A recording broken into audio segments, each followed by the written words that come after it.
Hello दोस्तों, क्या हाल चाल। आशा करता हूँ कि आप सब लोग अच्छे ही होंगे। और हम लोग लेक्चर 1 पढ़ चुके थे, लिविंग वर्ल्ड का क्लास 11th का लेक्चर 1 हम लोगों ने कवर कर दिया था। वो लेक्चर आपको मंडे को आपने देखा होगा। फिर आज भी मंडे है और आज हम लोग दूसरा लेक्चर कवर कर रहे हैं क्लास 11th का। चैप्टर 1 है लिविंग वर्ल्ड। तो एक बार क्विक रीकैप करेंगे पिछले लेक्चर का कि पिछले लेक्चर में हमने पढ़ा क्या था। सर, पिछले लेक्चर में हमने देखा था कि आपकी एनसीईआरटी कहती क्या है कि what is living. What is living, तो लिविंग मतलब क्या सर? जिसके अंदर लाइफ हो, जिसके अंदर लाइफ हो वो लिविंग है। लेकिन बात आ गई थी वहां पे कि लाइफ हम प्रूफ कैसे करेंगे। ठीक है, लाइफ हम प्रूफ कैसे करेंगे? तो कुछ कैरेक्टरिस्टिक्स देखे थे, कुछ फीचर्स देखे थे, कुछ कैरेक्टरिस्टिक्स देखे थे, कुछ फीचर्स देखे थे। अब वो कैरेक्टरिस्टिक्स और फीचर्स क्या थे? वो कैरेक्टरिस्टिक्स और फीचर्स क्या थे? तो हमने जब बात की थी कि कैरेक्टरिस्टिक्स और फीचर्स की, तो उसमें हमने बात की थी कि सर कुछ नॉन डिफाइनिंग है और कुछ डिफाइनिंग है। तो नॉन डिफाइनिंग हम लोगों ने कवर कर लिया था। पहला हमने देखा था कि ग्रोथ क्या होता है। ठीक है, तो ग्रोथ को हमने नॉन डिफाइनिंग के अंदर कंसीडर किया था। ग्रोथ को हमने किसके अंदर? नॉन डिफाइनिंग के अंदर। और नॉन डिफाइनिंग के अंदर हमने क्या किया था? रिप्रोडक्शन देखा था। कैसे देखा था कि भाई ग्रोथ हो रही है तो वो लिविंग है, लेकिन कुछ नॉन लिविंग में भी ग्रोथ्स होती है। ठीक है, कुछ नॉन लिविंग में भी ग्रोथ होती है। कुछ ऐसे भी ऑर्गेनिज्म जो रिप्रोड्यूस नहीं कर सकते, इसलिए हमने इनको क्या कह दिया था? नॉन डिफाइनिंग कैरेक्टरिस्टिक्स कह दिया था। लेकिन आज हम बात करेंगे किसकी? मेटाबॉलिज्म की। किसकी बात करेंगे? मेटाबॉलिज्म की। तो मेटाबॉलिज्म का मतलब ये होता है कि the sum total of all chemical reaction which are performing in your body or in any organism. मतलब अगर किसी ऑर्गेनिज्म के अंदर कोई केमिकल रिएक्शन हो रहा है तो वो किसके अंदर आएगा? मेटाबॉलिज्म के अंदर आएगा। आई बात समझ में? तो हमने यहाँ लिखना है क्या? The sum total of all the chemical reactions।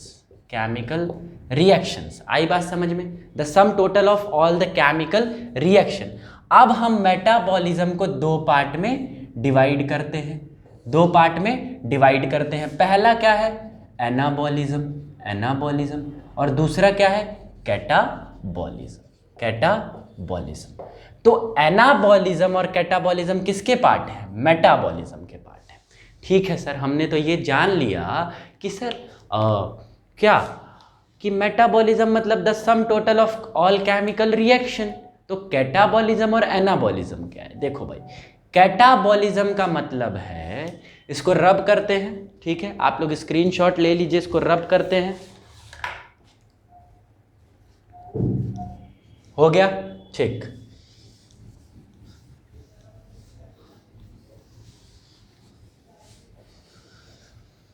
तो अब हम बात करेंगे किसकी? अब हम बात करेंगे मेटाबॉलिज्म के पार्ट कैटाबॉलिज्म और एनाबॉलिज्म की। तो पहले हम बात करते हैं कैटाबॉलिज्म की। कैटाबॉलिज्म ध्यान से सुनना। कैटाबॉलिज्म का मतलब किसी भी कॉम्प्लेक्स चीज को अगर हम तोड़ के, किसी भी कॉम्प्लेक्स चीज को अगर हम तोड़ के सिंपल फॉर्म में चेंज कर दे तो उसको हम क्या कहेंगे? कैटाबॉलिज्म कहेंगे। उसको हम क्या कहेंगे? कैटाबॉलिज्म कहेंगे। किसी भी कॉम्प्लेक्स चीज को अगर हम ब्रेक करके सिंपलेस्ट फॉर्म में चेंज कर दें तो क्या कहेंगे? कैटाबॉलिज्म कहेंगे। तो इस बात को लिख लो कि अगर किसी कॉम्प्लेक्स कंपाउंड को हम चेंज करते हैं, किस में? Change into what? Simplest form. ठीक है, तो ये क्या होगा? कैटाबॉलिज्म होगा। क्या होगा? कैटाबॉलिज्म होगा। तो एनाबॉलिज्म क्या है? अब बताओ कि एनाबॉलिज्म क्या है? देखो, इसका उल्टा क्या होता है? एनाबॉलिज्म होता है। इसमें हम ब्रेक करेंगे, ब्रेक डाउन होगा और इसमें फॉर्म होगा। इसमें एक नया कंपाउंड फॉर्म होगा। किससे? सिंपलेस्ट फॉर्म से। किससे? सिंपलेस्ट फॉर्म से। तो लिख लो भाई, सिंपलेस्ट फॉर्म से क्या होगा? एक सिंपलेस्ट फॉर्म से एक कंपाउंड फॉर्म होगा जिसको हम क्या कहेंगे? कॉम्प्लेक्स कंपाउंड या फिर कॉम्प्लेक्स कंपाउंड। ठीक है, कॉम्प्लेक्स कंपाउंड कहेंगे। तो ये फॉर्म हो रहा है, किससे मिलके फॉर्म हो रहा है? सिंपलेस्ट फॉर्म से मिलके फॉर्म हो रहा है। तो इसको हमने क्या कह दिया? Complex compound. और सिंपलेस्ट से मिलके बन रहा है तो इसमें फॉर्म हो रहा है, इसको हमने कह दिया एनाबॉलिज्म और इसको हमने कह दिया कैटाबॉलिज्म। देखो, किसी चीज को बनाने में एनर्जी लगती है तो ये क्या करेगा? ये नीड एनर्जी और रिक्वायर्ड एनर्जी, ठीक है, या फिर कंज्यूम करता है एनर्जी। क्या करता है? कंज्यूम करता है। लेकिन ये जो ब्रेक डाउन है ये रिलीज करता है। क्या करता है? Release energy. आई बात समझ में? तो कैटाबॉलिज्म और एनाबॉलिज्म कंफर्म क्लियर है। तो देख लो भाई, ये जो मेटाबॉलिज्म का पार्ट है, किसका पार्ट है ये हमने पढ़ना है मेटाबॉलिज्म में। किसमें? मेटाबॉलिज्म में। तो मेटाबॉलिज्म हमने बताया है कि क्या है? डिफाइनिंग फीचर है या फिर डिफाइनिंग कैरेक्टरिस्टिक्स है। डिफाइनिंग कैरेक्टरिस्टिक्स है या डिफाइनिंग फीचर है। ठीक है, हर बॉडी, हर ऑर्गेनिज्म के अंदर ये मेटाबॉलिज्म होगा। हर ऑर्गेनिज्म के अंदर कुछ ना कुछ केमिकल रिएक्शंस होंगी। ठीक है, अब कैसे होंगी देख लो। जैसे यूनिसेल्युलर है, बैक्टीरिया है, उसके अंदर भी कुछ केमिकल रिएक्शन हो रही है, कुछ केमिकल रिएक्शंस हो रही हैं। ठीक है, तो अगर वो हेट्रोट्रॉफिक है, दूसरे से फूड ले रहा है, तो वो क्या कर रहा है? जो फूड ले रहा है उसको डाइजेस्ट कर रहा है, डाइजेस्ट करके कॉम्प्लेक्स फूड ले रहा है और कॉम्प्लेक्स फूड को क्या कर रहा है? सिंपलेस्ट फॉर्म में चेंज कर रहा है। सिंपलेस्ट फॉर्म में चेंज कर रहा है। तो वो क्या है? वो एग्जाम्पल है किसका? मेटाबॉलिज्म का। किसका एग्जाम्पल है? मेटाबॉलिज्म का। तो आई बात समझ में? वो यूनिसेल्युलर हो गया। किसकी बात कर ली हमने? हमने बात कर ली यूनिसेल्युलर की। अब आ जाओ प्लांट्स पे। प्लांट्स जो हैं वो कैसे हैं? ऑटोट्रॉफिक है। प्लांट्स ऑटोट्रॉफिक होते हैं। तो प्लांट्स अगर ऑटोट्रॉफिक है तो वो फोटोसिंथेसिस कर रहे हैं। क्या कर रहे हैं? फोटोसिंथेसिस कर रहे हैं। तो अगर वो फोटोसिंथेसिस कर रहे हैं तो वो भी एक केमिकल रिएक्शन है। Photosynthesis is also a chemical reaction. तो अगर वो अपना फूड बना रहे हैं तो वो क्या है? लिविंग है। क्या है?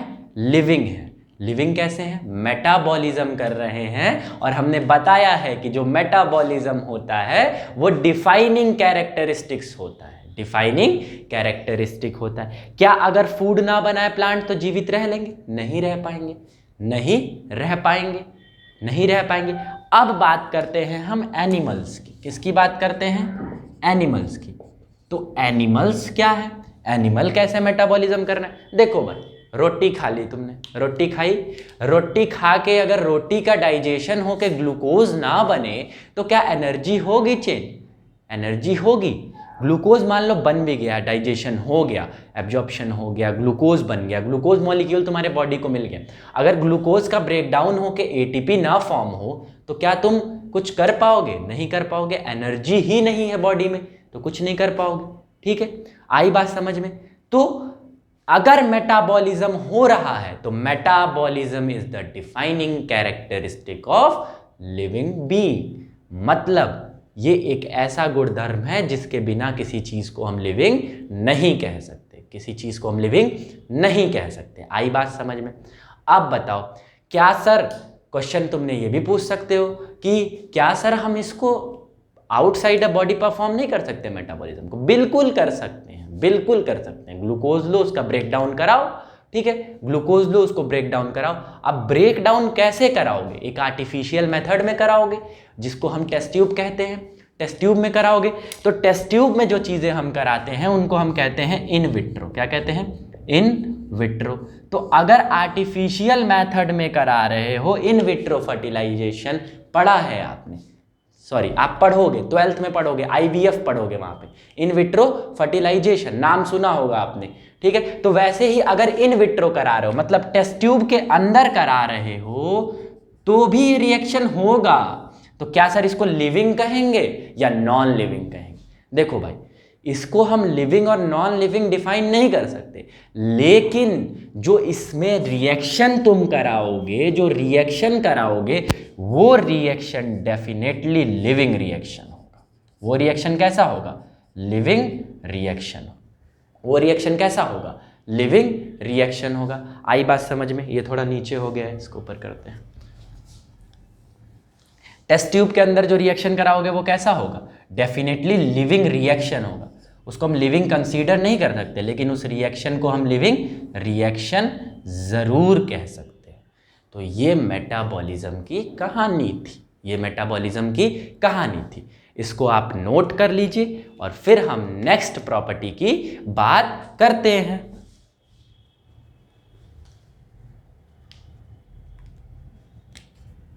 नोट हो गया भाई? नोट हो गया?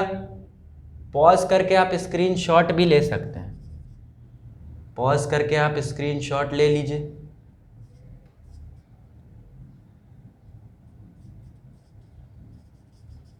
ठीक है, तो हम बात करने वाले हैं अब किसकी? कॉन्शियसनेस की। किसकी बात करने वाले हैं? कॉन्शियसनेस की।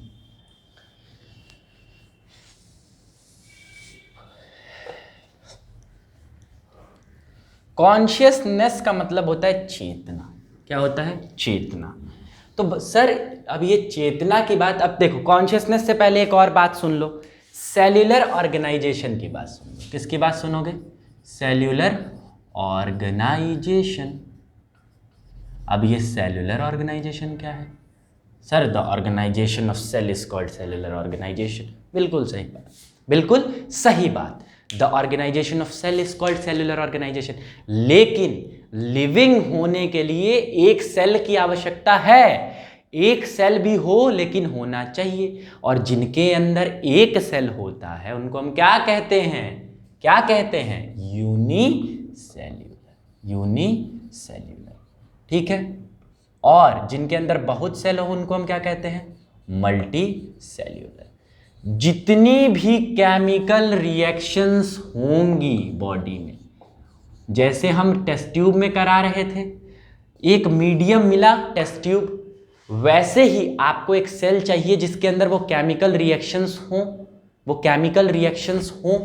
तो उनको क्या कह देना है कि भाई अगर सेल्यूलर ऑर्गेनाइजेशन है तो वो भी डिफाइनिंग फीचर है, वो भी डिफाइनिंग फीचर है जिसके अंदर सारे केमिकल रिएक्शंस होंगे, और इन्हीं केमिकल रिएक्शंस को हमने क्या कहा है? मेटाबॉलिज्म।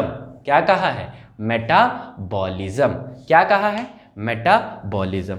अब चलिए भाई नेक्स्ट हम बात करते हैं किसकी? कॉन्शियसनेस की। नोट आप लोग पॉज करके नोट कर लीजिएगा, ठीक है। अब हम लोग नेक्स्ट बात करते हैं कॉन्शियसनेस की। किसकी? कॉन्शियसनेस की। कॉन्शियसनेस मतलब क्या होता है? कॉन्शियसनेस। कॉन्शियसनेस मतलब क्या होता है सर? कॉन्शियसनेस मतलब होता है चेतना, ठीक है। क्या होता है? चेतना। अब क्या सर चेतना का मतलब क्या? देखो भाई, चेतना का मतलब किसी भी स्टिमुलस को रेस्पॉन्ड करना, किसी भी स्टिमुलस को रेस्पॉन्ड करना। अब स्टिमुलस क्या होता है? देखो भाई, सडन एक्शन अगर कोई हो जाए, कोई भी सडन एक्शन हो, चाहे सडन ना भी हो, अगर मैं आपको एक थप्पड़ मारूं तो आप पहले थोड़ा उसको कुछ रेस्पॉन्ड करोगे, ऐसे हो जाओगे, पीछे हो जाओगे, ठीक है। तो एनिमल्स का अगर हम रेस्पॉन्ड की बात करें, किसकी बात करें? एनिमल के। हम लोग एनिमल हैं। अगर हम एनिमल्स के रेस्पॉन्ड की बात करें तो ह्यूमंस तो रेस्पॉन्ड करते हैं भाई। अगर आप किसी कैट को दौड़ाना शुरू कर दो तो वो कैट दौड़ना शुरू, भागना शुरू कर जाएगी।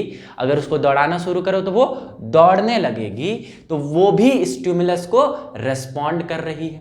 हाँ भाई, तो स्टिमुलस को रेस्पॉन्ड कर रही है तो यानी वो कॉन्शियस है। अगर यही बात हो जाए प्लांट्स के साथ, सर प्लांट्स भी स्टिमुलस को रिस्पॉन्ड करते हैं? बिल्कुल करते हैं, प्लांट्स भी स्टिमुलस को रेस्पॉन्ड करते हैं। अब इसका एक जीता जागता एग्जाम्पल मैं आपको बता दूं। देखिए भाई, एक प्लांट होता है मेमोसा, जिसको हम क्या कहते हैं? Touch me not plant. क्या कहते हैं? Touch me not plant. जो टच मी नॉट प्लांट होता है, अगर आपके घर में होगा टच मी नॉट प्लांट, वो क्या कहते हैं? छुई मुई। क्या कहते हैं? छुई मुई का जो पौधा होता है, उसके जब लीव्स को आप टच करोगे तो उसके लीव्स सिकुड़ जाते हैं। क्या हो जाते हैं? सिकुड़ जाते हैं, क्लोज हो जाते हैं। ऐसे जो उसकी लीफलेट्स होती हैं वो क्या हो जाती है? क्लोज हो जाती है। तो जब वो क्लोज हो जाती हैं तो इसका मतलब क्या है? वो स्टिमुलस को रेस्पॉन्ड कर रहे हैं, वो स्टिमुलस को रेस्पॉन्ड कर रहे हैं। तो ये भी बात हो गई, ये भी बात हो गई। अब हम बात करते हैं यूनिसेल्युलर ऑर्गेनिजम्स की। किसकी बात करते हैं? यूनिसेल्युलर ऑर्गेनिजम्स की।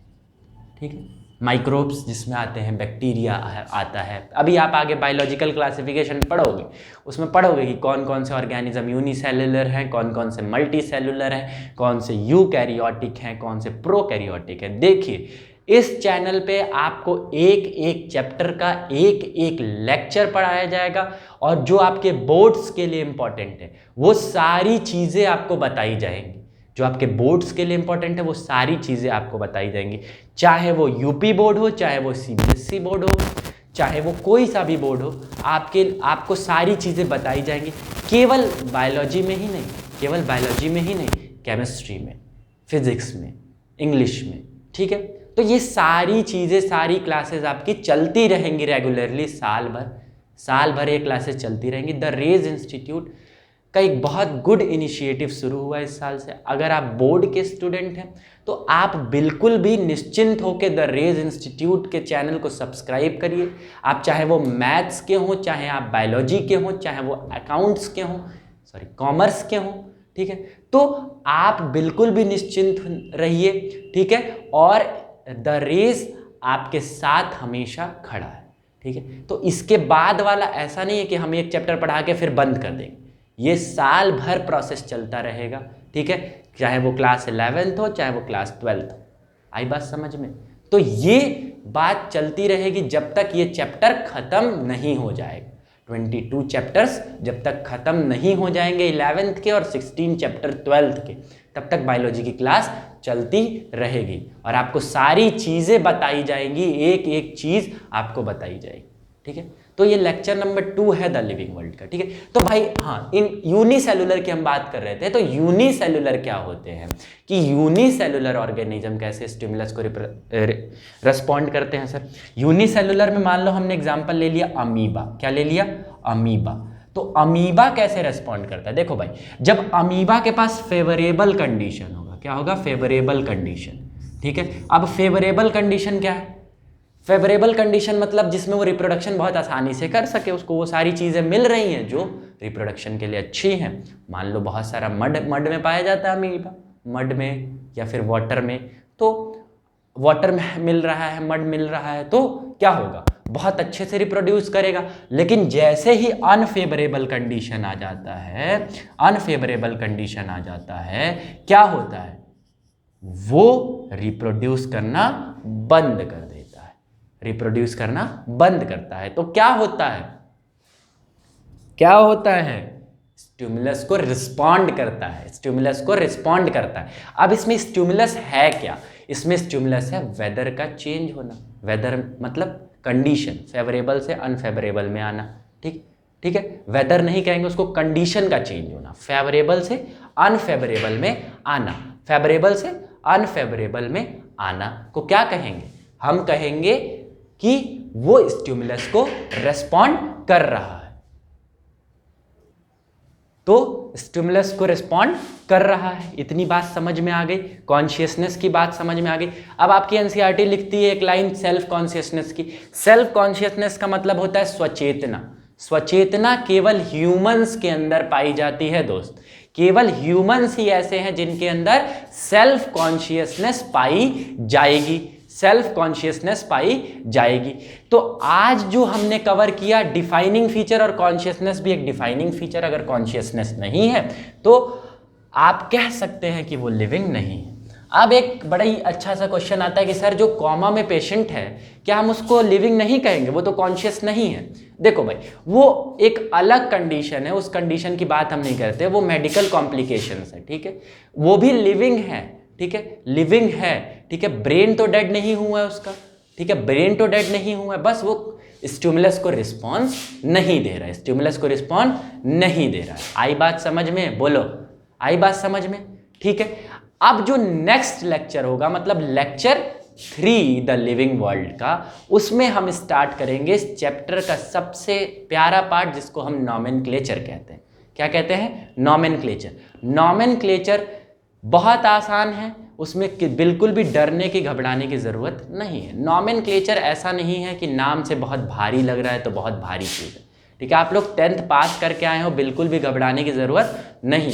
नॉमेनक्लेचर मतलब टू गिव नेम। हम नॉमेनक्लेचर की बात करेंगे अगले लेक्चर में। ठीक है, और हमने सारे डिफाइनिंग और नॉन डिफाइनिंग कैरेक्टरिस्टिक्स को कवर कर लिया है। आई बात समझ में? डिफाइनिंग और नॉन डिफाइनिंग कैरेक्टरिस्टिक्स को कवर कर लिया। अगर आपको कोई भी डाउट हो इस चैप्टर को लेके, ठीक है, इस चैप्टर को लेके, तो आप कमेंट सेक्शन में आप कमेंट करिए और आपके कमेंट का रिप्लाई किया जाएगा कि हाँ सर ये डाउट है, ये डाउट है, वो डाउट क्लियर कर दिया जाएगा। आई बात समझ में? डिफाइनिंग नॉन डिफाइनिंग कैरेक्टरिस्टिक्स समझ में आ गए। हमने 5 चीज़ों की बात की, growth, reproduction, cellular organization, metabolism और कॉन्शियसनेस। ठीक है, ये बात कर ली हमने, जिसमें से हमने 2 नॉन डिफाइनिंग पढ़े और 3 डिफाइनिंग पढ़े। आई बात समझ में? डिफाइनिंग और नॉन डिफाइनिंग को किस बेसिस पे हमने कवर किया, ये भी बात समझ में आ गई। और सारी चीज़ें हमने अभी तक की कवर कर दी है। नेक्स्ट लेक्चर में हम लोग पढ़ेंगे नॉमेनक्लेचर, नॉमेनक्लेचर। ठीक है, आप लोग एनसीईआरटी पढ़ते रहिए, एनसीईआरटी के अलावा कोई भी किताब नहीं पढ़ेंगे, कोई भी अंट संट रेफरेंस बुक नहीं पढ़ना है। ठीक है, केवल एनसीईआरटी पढ़नी है। ठीक है, केवल और केवल एनसीईआरटी पढ़नी है। ठीक है, आज के लिए बस इतना ही। ठीक है, स्वस्थ रहिए, खाते रहिए, पीते रहिए, मस्त रहिए। धन्यवाद, जय हिंद।